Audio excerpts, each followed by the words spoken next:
This is a case, Your Honor, where my client, Ms. Muhammad, was at home. An individual who had a no contact order comes to her house. She is in her house, and we will be putting forth that in self-defense, defends herself against a brutal assault by this individual. This individual was on bond and was awaiting sentencing for a brutal assault that had taken place prior to this incident. This individual had been charged with strangulation at least twice before, and then for some reason pled down to a misdemeanor by the Kent County Prosecutor's Office. But this is a person who is not a danger to society. She was in her home. The gun that she used was registered. She owned it. It was registered with the Wyoming Police Department.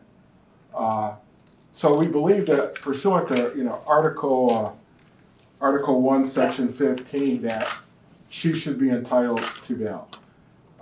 The question is for the court, is there a presumption of guilt, a great presumption, I guess. And if you get a chance to read Davis, Your Honor, Davis is very interesting because it's the case that arose out of Detroit where the judge admitted a person to bail. The Court of Appeals reversed and ordered that the bail be revoked. The Supreme Court stepped in and reversed the Court of Appeals and ordered them to examine the tension between Michigan Court Rule 6.106 and the statute. Okay, and if you don't mind, I'll give you my copy.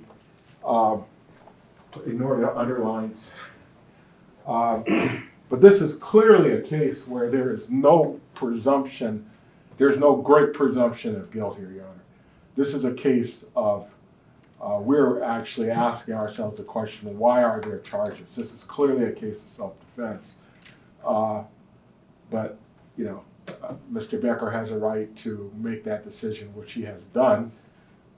So we would ask that you seriously consider placing her on bail, maybe with conditions of a tether. I believe she could stay with her mother. Her apartment, I understand, has been ransacked by some unknown individuals after this incident. But we would actually ask you to consider bail conditions. She has no record, Your Honor. She's never been charged with any kind of violent offense. She's not a danger to society, and quite frankly, if the system had worked, if this individual had been kept from her, I understand that he was ordered to stay away from her. There was also a PPO. She had returned to her home after spending months in a abuse shelter, and if the system had worked, this never would have happened. He wouldn't have been there. But here we are. Well, I can meet you kind of halfway. For one thing, I don't have a pre-bond report. It's blank on the one I have. Secondly, the prosecutor's not here to weigh in, so I don't know if they agree as much as, or as convinced as you are that this is clearly self-defense.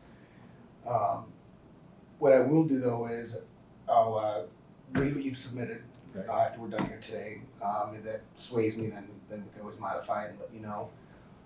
Otherwise, I'll wait till the prelim and you can renew your motion. By then, maybe I'll have more information from court services, and then the prosecutor will be able to come here and make their argument, or give me any other additional information.